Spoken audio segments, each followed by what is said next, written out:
ದಿನನಿತ್ಯದ ಬದುಕಿನ ಸಮಸ್ಯೆ ಸಂದೇಹಗಳಿಗೆ ಲೌಕಿಕ ಹಾಗೂ ಪಾರಮಾರ್ಥಿಕ ಸ್ತರಗಳಲ್ಲಿ ಉತ್ತರವನ್ನು ಕಂಡುಕೊಂಡು ಅರ್ಥಪೂರ್ಣ ಸಾರ್ಥಕ ಜೀವನ ನಡೆಸಲು ನಮಗೆ ಇರುವ ಒಂದು ದಾರಿದೀಪ ಡಿವಿಜಿಯವರ ಮಂಕುತಿಮ್ಮನ ಕಗ್ಗ.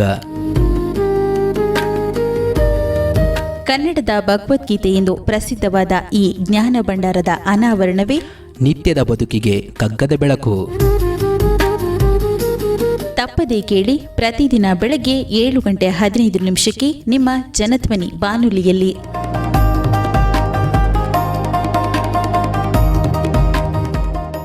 ಆತ್ಮೀಯ ಶ್ರೋತೃಗಳಿಗೆ ನಮಸ್ಕಾರ, ಸುಪ್ರಭಾತ. ಡಿವಿಜಿರವರ ಮಂಕುತಿಮ್ಮನ ಕಗ್ಗದ ಅಧ್ಯಯನ ನಿತ್ಯದ ಬದುಕಿಗೆ ಕಗ್ಗದ ಬೆಳಕು, ಈ ಕಾರ್ಯಕ್ರಮವನ್ನು ಇವತ್ತು ಮುಂದುವರ್ಸೋಣ. ಕ್ರಮದ ನಭ ವಿಕೃತಿ ವಾಯುವಾದಿ ರೂಪಗಳಂತೆ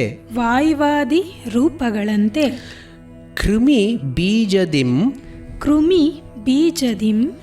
ಮತ್ಸ್ಯ ಮೃಗ ಮನುಜರಂತೆ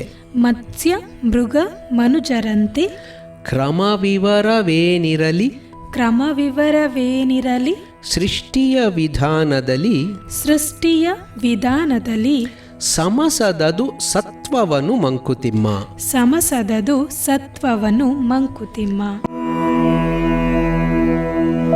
ಹೊರಗೆ ಕಾಣ್ತಾ ಇರುವಂಥ ನಾನಾ ರೂಪ ವಿಕಾರಗಳಲ್ಲಿ, ವೈವಿಧ್ಯಗಳಲ್ಲಿ ಮೂಲಭೂತವಾಗಿರುವಂಥ ಸತ್ವ ಒಂದೇ ಅನ್ನೋದನ್ನು ನಾವು ನೋಡಿದ್ವಿ. ಸೊ ಹಾಗೆ ಆ ಸತ್ವದ ಏಕತೆಯನ್ನು ಉದಾಹರಣೆಯನ್ನು ಮೂಲಕ ಕೊಡ್ತಾ ಇರೋವಂಥದ್ದು ಈಗ ಮುಂದಿನ ಮುಕ್ತಕ. ಸೊ ಇಲ್ಲಿ ನಾವು ಮುಂಚೆ ಕೂಡ ನೋಡಿದ್ವಿ, ಆಕಾಶ ತನ್ನಿಂದ ತಾನೇ, ಅಲ್ಲಿ ಏನೂ ಇಲ್ಲ ಅಂತಂದರೆ ಬರೀ ನೀಲಿ ಆಕಾಶ ಏಕಮುಖೀಯವಾಗಿರುತ್ತೆ. ಇಲ್ಲಿಂದ ಹಿಡಿದು ಅಲ್ಲಿವರೆಗೂ ಒಂದೇ ಥರ ಕಾಣಿಸುತ್ತೆ. ಅದು ನಮಗೆ ಒಂದು ದೃಷ್ಟಿಯಿಂದ ನೋಡಿದಾಗ ಎಷ್ಟು ಕ್ಲಿಯರ್ ಆಗಿದೆಯಪ್ಪ, ಎಷ್ಟು ನೀಟಾಗಿದೆಯಪ್ಪ, ಕ್ಲೀನಾಗಿದೆಯಪ್ಪ ಅಂತ ಅನಿಸುತ್ತೆ. ಅದು ಕ್ರಮ. ಆ ಕ್ರಮಬದ್ಧವಾದಂತಹ ಆಕಾಶದಲ್ಲಿ ಅಲ್ಲೊಂದು ಇಲ್ಲೊಂದು ಮೋಡಗಳು ಕಾಣಿಸ್ಕೊಂಡ್ರೆ ಆ ಕ್ರಮಬದ್ಧತೆ ವಿಕೃತಿ ಆಯಿತು. ಈಗ ಹಿನ್ನೆಲೆ ಇದ್ದಂಥದ್ದು ಆಕಾಶದ ಕ್ರಮಬದ್ಧತೆ, ಆ ಹಿನ್ನೆಲೆಯಲ್ಲಿ ಮೋಡಗಳು ನಮಗೆ ಕಾಣಿಸಿದಾಗ ಅದರಲ್ಲಿ ಏನೋ ಒಂದು ಆಕೃತಿ ಬಂದಂಗಾಯಿತು. ಸೊ ಇಲ್ಲೊಂದು ಸ್ವಲ್ಪ ಮೋಡ ಇದೆ, ಅಲ್ಲೊಂದು ಸ್ವಲ್ಪ ಮೋಡ ಇದೆ ಅಂತ ಬೇರೆ ಬೇರೆ ಕಾಣಿಸೋದಕ್ಕೆ ಪ್ರಾರಂಭ ಆಯಿತು. ಈಗ ನೋಡಿದ ಮೋಡ ಇಲ್ಲಿತ್ತು, ಗಾಳಿ ಜೋರಾಗಿ ಬೀಸ್ತು ಅಂತಂದರೆ ಆ ಮೋಡ ಬೇರೆ ಎಲ್ಲೋ ಹೊರಟೋಯ್ತು, ಬೇರೆ ಎಲ್ಲೋ ಅಲ್ಲಿ ಇವಾಗ ಕಾಣಿಸ್ತಾ ಇದೆ. ಅಲ್ಲಿದ್ದಂಥ ಮೋಡ ಏನಾಯಿತು, ಅಲ್ಲೇ ಇದೆಯಾ ಅಂದರೆ ಇಲ್ಲ, ಅದು ಇನ್ನೆಲ್ಲೋ ಹೊರಟೋಯ್ತು, ಇನ್ಯಾವುದೋ ಮೋಡದ ಜೊತೆ ಸೇರ್ಕೊಂಡ್ಬಿಟ್ಟು ಮೊದಲು ಚಿಕ್ಕದಾಗಿದ್ದಂಥ ಮೋಡ ಈಗ ದೊಡ್ಡ ಗಾತ್ರದ ಮೋಡವಾಗೋಯ್ತು. ಸೊ ಹಾಗೆ ಕ್ರಮಬದ್ಧವಾದಂತಹ ನಭದ ಒಂದು ಹಿನ್ನೆಲೆಯಲ್ಲಿ ವಾಯು ಇತ್ಯಾದಿಗಳಿಂದ ವಿಕೃತಿಗಳಾಗೋದನ್ನು ನಾವು ನೋಡ್ತಾ ಇದ್ದೀವಿ. ಅದರ ಹಿಂದೆ ಕ್ರಮ ಇದೆ ಅನ್ನೋದು ನಮಗೆ ಕಾಣಿಸ್ತಾ ಇದೆ.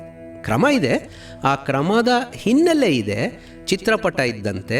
ಅದರ ಮುಂದೆ ಕೆಲವು ವಿಕಾರಗಳು ನಮಗೆ ಗೋಚರವಾಗುವ ಕೆಲವು ಶಕ್ತಿಗಳಿಂದ ಮಾರ್ಪಾಡಾಗಿ ಕಾಣಿಸ್ತಾ ಇವೆ.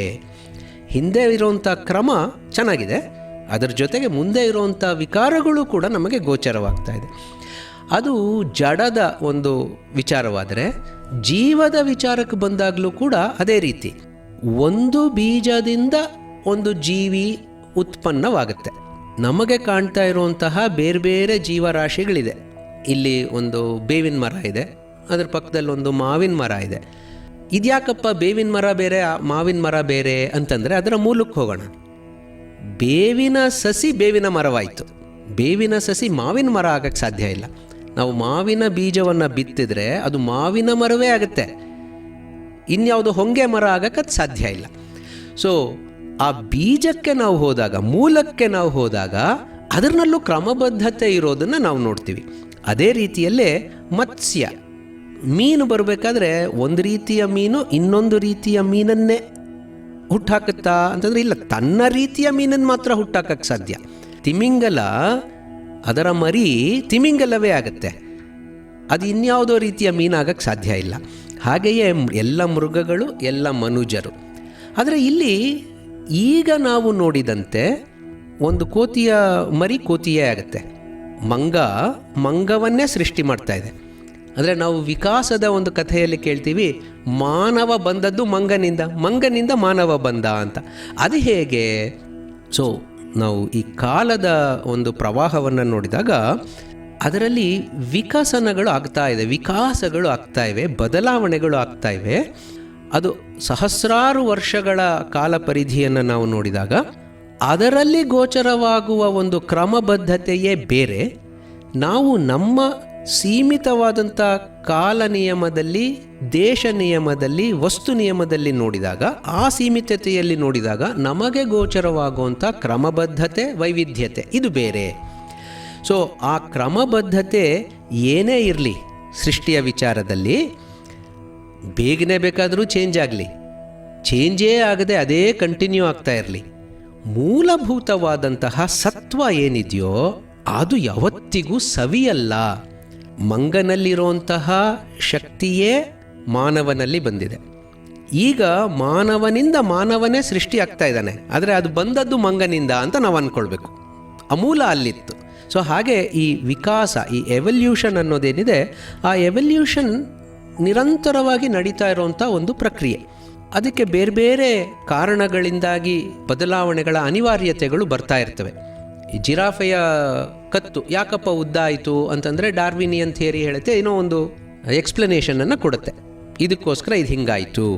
ಇನ್ಯಾವುದೋ ಅಲ್ಲಿ ಪೋಲಾರ್ ರೀಜನ್, ಬಹಳ ಚಳಿಯ ಒಂದು ವಾತಾವರಣದಲ್ಲಿರುವಂತಹ ಕರಡಿಗೆ ಬಹಳ ದಪ್ಪನಾದಂತಹ ಹೊರಮೈ ಪದರ ಇದೆ ಅಂತಂದರೆ ಅದು ಯಾಕೆ ಅಂದರೆ ಅದು ಅಲ್ಲಿನ ಒಂದು ಪರಿಸರಕ್ಕೆ ಅನುಗುಣವಾಗಿ ಅಲ್ಲಿ ಸರ್ವೈವ್ ಆಗಬೇಕು, ಅಲ್ಲಿ ಬದುಕಬೇಕು, ಅದು ಜೀವಿಸಬೇಕು ಅಂತಂದರೆ ಅದಕ್ಕೆ ಬೇಕಾದಂಥ ರೀತಿಯಲ್ಲಿ ಅದು ಬದಲಾವಣೆ ಆಯಿತು.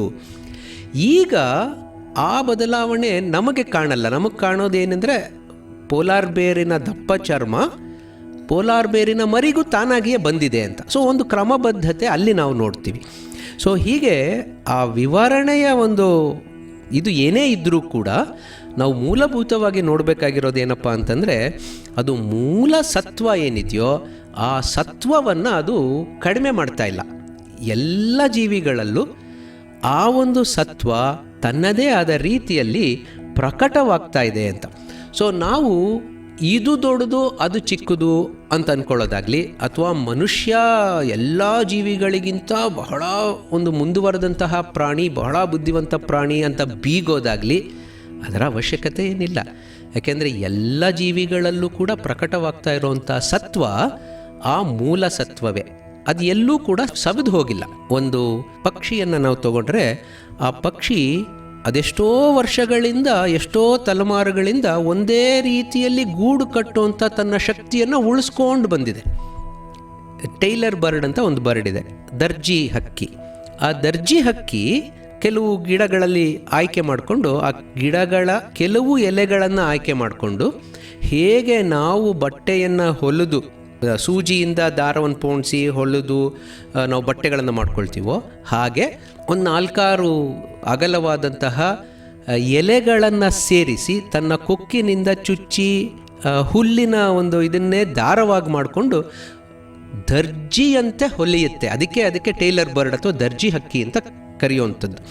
ಅದು ಇವತ್ತು ಕಲ್ತ್ಕೊಳ್ತಾ ಅದನ್ನು ಅಂತಂದರೆ ಇಲ್ಲ, ಅದು ಎಷ್ಟೋ ತಲೆಮಾರುಗಳಿಂದ ಅದು ತನ್ನ ತಂದೆ ತಾಯಿಯಿಂದ ಕಲ್ತ್ಕೊಳ್ತು, ಆ ತಂದೆ ತಾಯಿಗಳು ಅದರ ತಂದೆ ತಾಯಿಗಳಿಂದ ಸೊ ಹಾಗೆ ನಿರಂತರವಾಗಿ ಅದು ಮುಂದುವರಿತಾ ಬಂದಿದೆ.